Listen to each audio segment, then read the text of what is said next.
Hey everybody, so it's Friday, which means it's time for NHL Remember Him. This is episode 21 of the series, and today we're going to talk about a player who has one of the coolest names I can remember growing up watching hockey.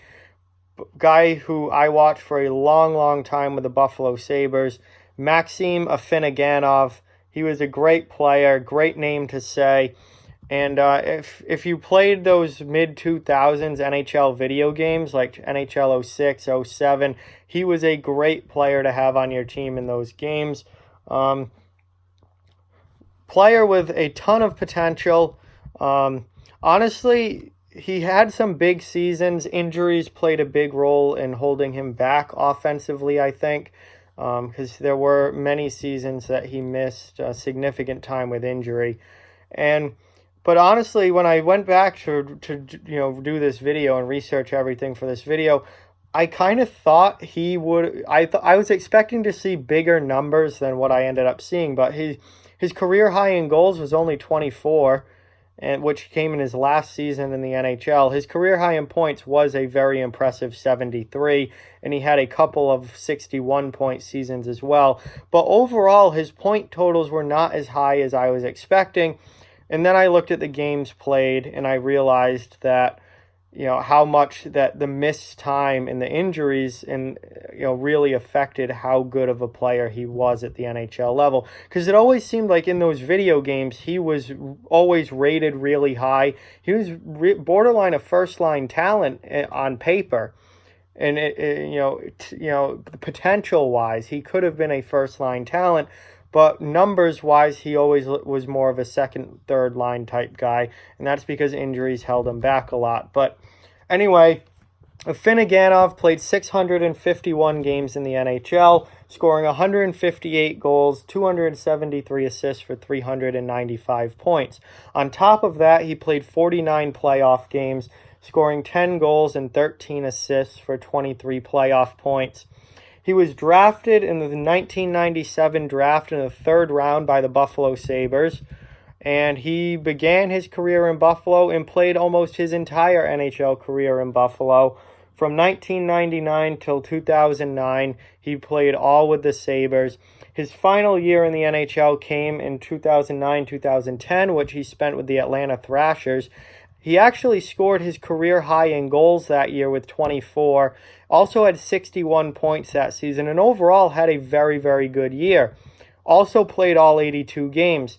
However, he decided to go back to Russia and play in the KHL after this season.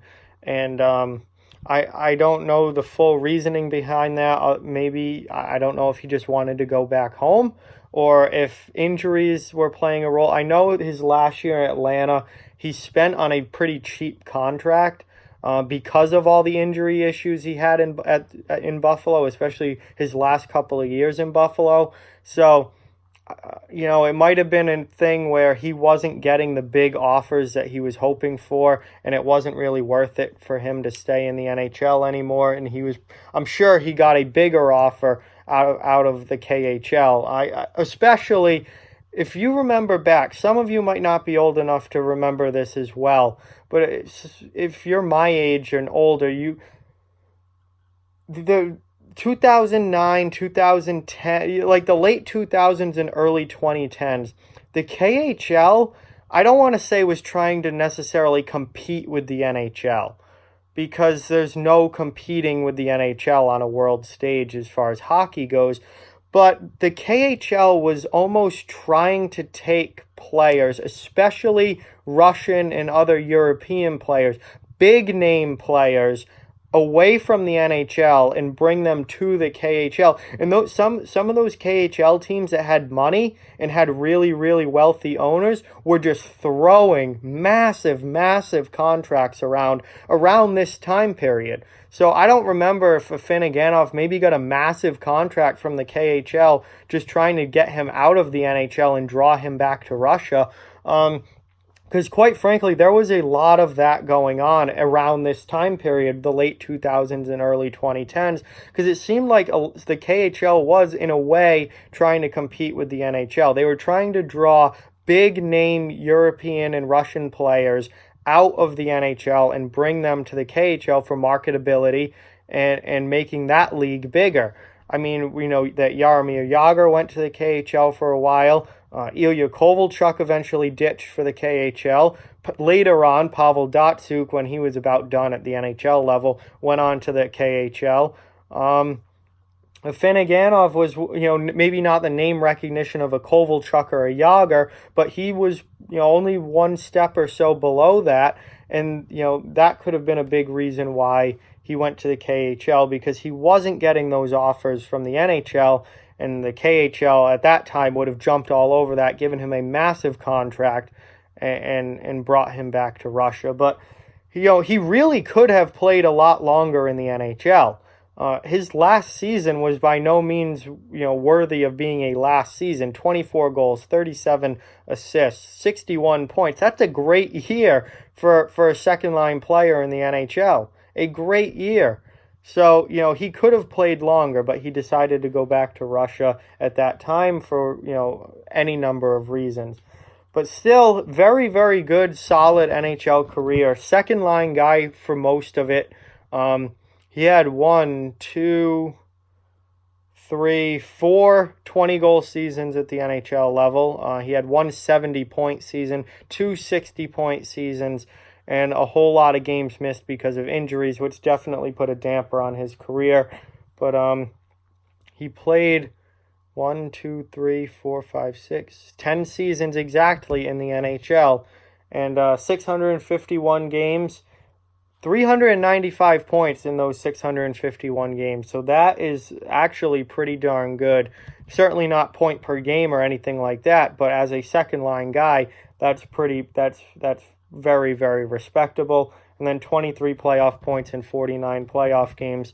He was a big part of, when the first video I ever did in this series was Derek Roy, and I talked about Derek Roy and those Buffalo Sabres teams that went on the deep playoff runs in 2006 and 2007. I was a huge fan of those Buffalo teams back in those mid-2000s like that. When Jason Pominville, Derek Roy just were coming into the league. Ryan Miller became the goaltender.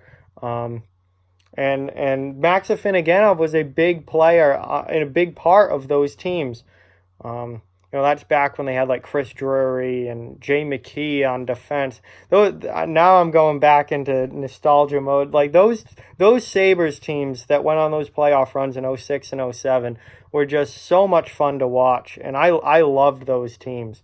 And Afinogenov was a big part of those teams. And he's a reason why I like him so much and like those teams so much equally.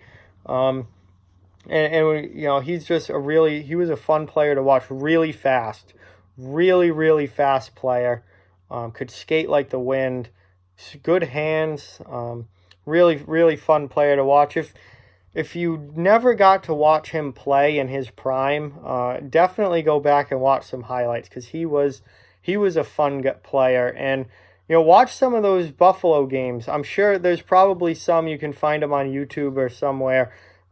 Go back to those 06 and 07 playoff runs and just watch some of those Buffalo games. And they were a great team to root for and a lot of fun to watch. And Afinogenov was a big reason why.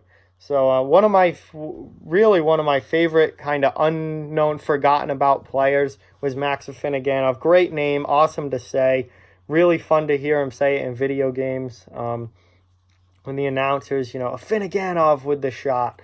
And, just a really solid player. So that does it for episode 21 of NHL Remember Him. Maxim Afinogenov, longtime Buffalo Sabre. Really great player and fun guy to watch. So with that, like, comment, share, subscribe, follow on social media. All those links are down in the description below. If you'd like to further support the channel, the links to our Patreon and merchandise store are down in the description as well. Keep spreading the word about this channel. Let's keep this thing growing. Thank you very much for watching. Hope you enjoyed the video, and I'll talk to you guys soon.